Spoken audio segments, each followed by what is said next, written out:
Camp. Are you familiar with Da Vinci? Yeah.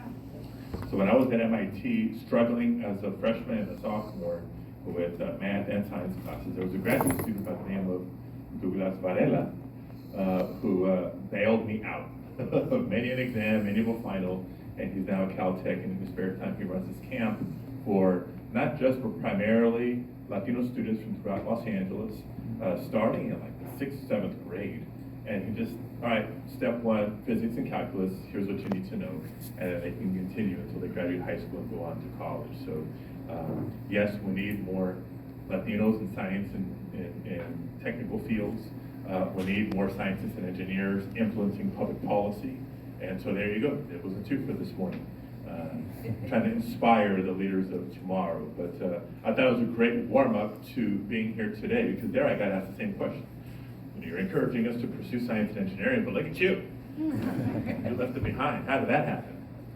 And I tell people, I tell my non-science engineers friends the following. I said, well, engineers are trained to solve problems. Isn't that what politicians are supposed to be doing?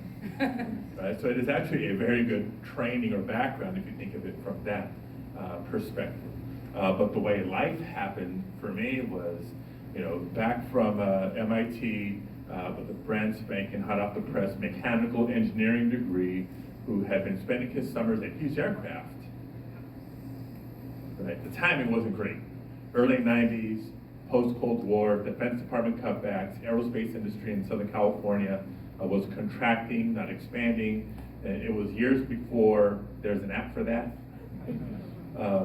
And so I realized, well, I can either struggle to see what else is out there for me in the engineering world, or I can explore what else is out there generally.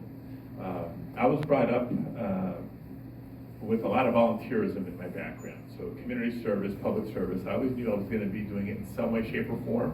I just assumed it'd be sort of volunteer time on evenings or weekends.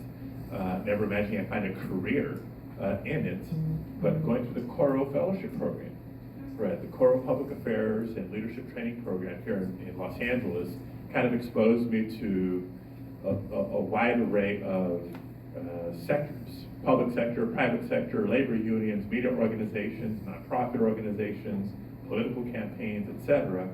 And like a good engineer, I connected some dots. That if you want to change the world, nobody does it alone. Public sector doesn't do it alone. Private sector doesn't do it alone. Academia doesn't do it alone. Nonprofits and philanthropy don't do it alone. We all have to work together.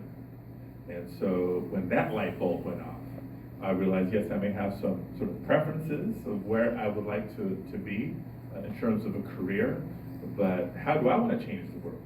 Starting with my own community in the Northeast San Fernando Valley.